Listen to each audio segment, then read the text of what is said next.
तो चलिए दोस्तों, आज का हमारा टॉपिक है कैपेसिटेंस। कैपेसिटेंस क्या होता है किसी भी कंडक्टर का? The capacity to store charge.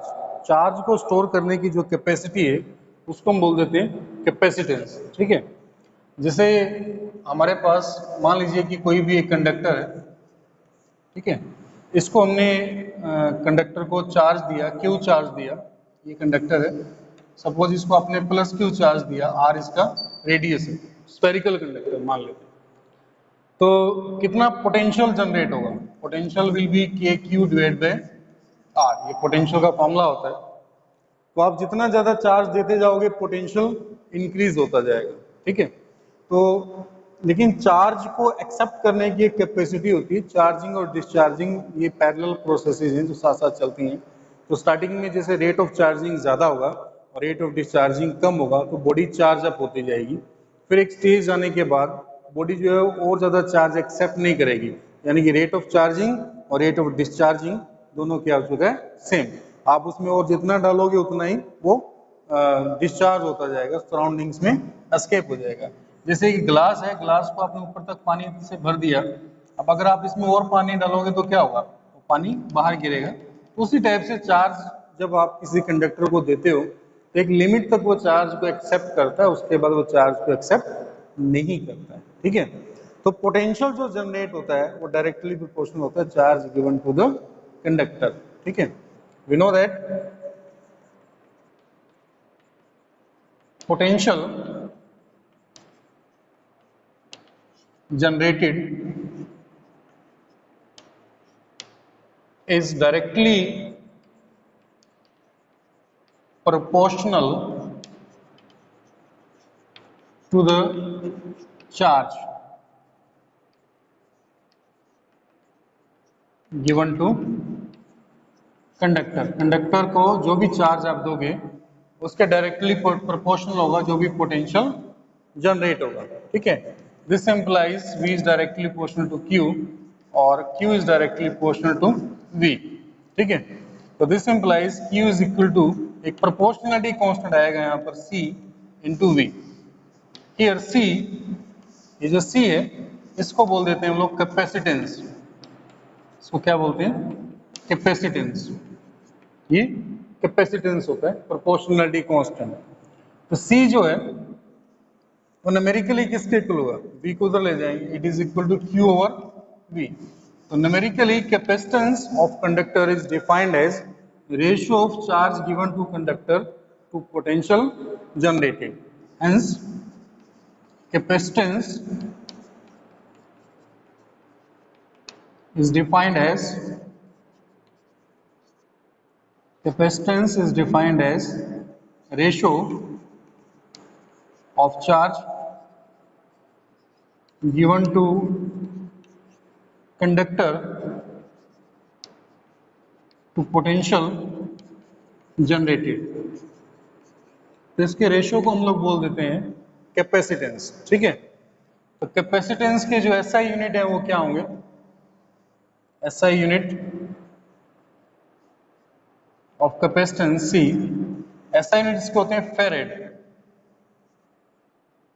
फेरेड capital F से इसको डिनोट करेंगे फेरेड। ठीक है। तो फेरेड जो है वो लार्ज यूनिट्स होते हैं, लार्जर यूनिट्स होते हैं, इसको आपने याद रखना है, ये बड़े यूनिट्स होते हैं। ठीक है। इसलिए माइक्रोन फेरेड या पिको फेरेड में आपको न्यूमेरिकल्स में कैपेसिटेंस मिलेगा, कैपेसिटर वगैरह का। ओके। तो ये कैपेसिटेंस होता है Q ओवर V।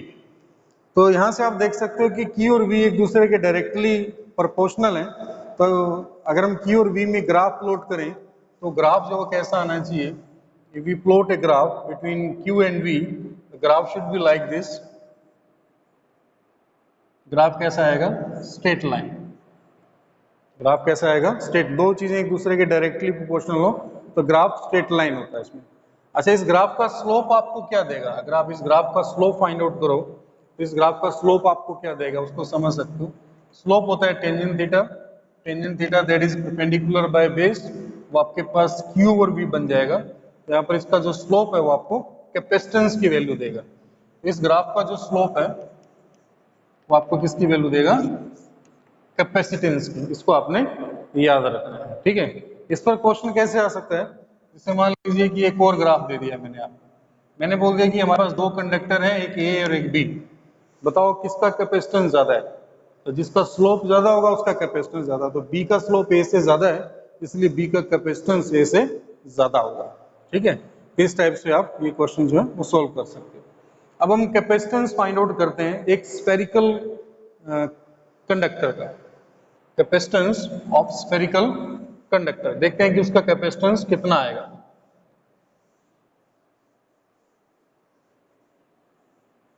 तो कैपेसिटेंस ऑफ स्फेरिकल कंडक्टर, तो let us take a spherical conductor, sphere लिया हमने ऑफ रेडियस आर, ठीक है, एंड इसको हमने चार्ज दिया, तो जो भी चार्ज हम इसको देंगे वो यूनिफॉर्मली डिस्ट्रीब्यूट होगा ओवर इट्स आउटर सरफेस के ऊपर, ठीक है। तो let plus Q will be charge given to conductor, spherical conductor, which is uniformly distributed, over its outer surface, जिसके outer surface के ऊपर यूनिफॉर्मली डिस्ट्रीब्यूट हो गया। तो पोटेंशियल कितना जनरेट किया इसने, पोटेंशियल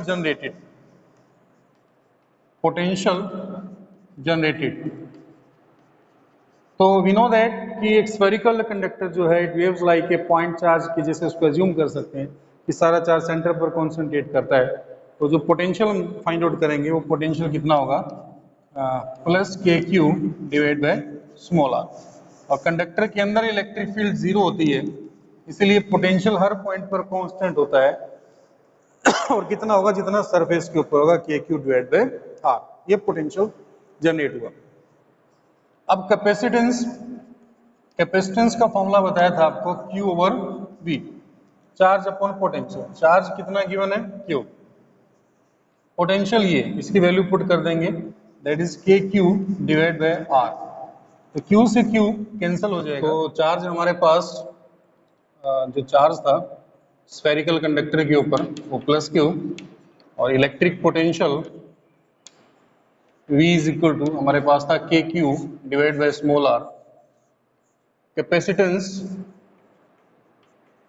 फाइंड आउट कर रहे थे हम लोग, तो कैपेसिटेंस हो जाएगा Q ओवर V, तो ये रिजल्ट जो आप इसके अंदर पुट कर दोगे तो कैपेसिटेंस आपके पास आ जाएगा Q divide by K Q and divide by R, Q से Q कैंसिल, R ऊपर चला जाएगा, तो R अपॉन में K की जो वैल्यू है we know that 1/4 pi epsilon naught होती है, तो ये वैल्यू जब आप इसमें पुट करोगे you will get 4 pi epsilon naught multiply by R, तो ये कैपेसिटेंस स्फेरिकल कंडक्टर का हमारे पास आ जाएगा 4 पाई एप्सिलॉन नॉट आर। तो यहाँ से हमने क्या कंक्लूड किया कि जो कैपेसिटेंस है सी वो डायरेक्टली प्रोपोर्शनल है रेडियस ऑफ स्फेरिकल कंडक्टर, तो जितना बड़ा कंडक्टर आपके पास होगा कैपेसिटेंस उसका उतना ज्यादा होगा, यानी कि उतना ज्यादा चार्ज जो वो अपने अंदर स्टोर कर सकता है।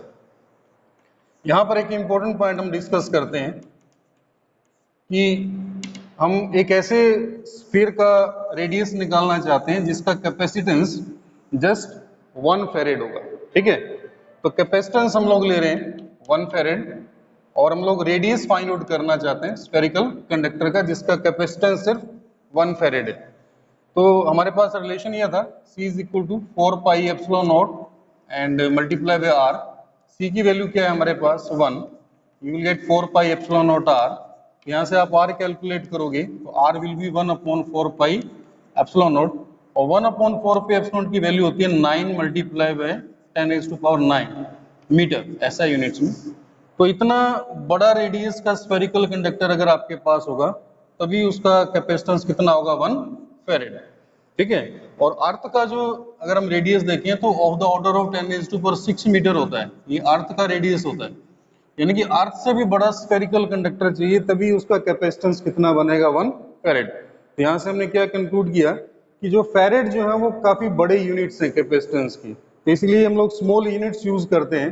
तो न्यूमेरिकल्स वगैरह में आपको ऐसे माइक्रोन फेरेड लिखा हुआ मिलेगा, ठीक है, या डबल माइक्रोन फेरेड। तो माइक्रोन फेरेड का मीनिंग होता है 10⁻⁻⁶ फेरेड, और डबल का मीनिंग हो जाएगा 10⁻⁻12 फेरेड, न्यूमेरिकल पॉइंट ऑफ व्यू से। तो यहाँ से आप ये प्रूव कर सकते हो कि जो फेरेड है, these are larger units of capacitance.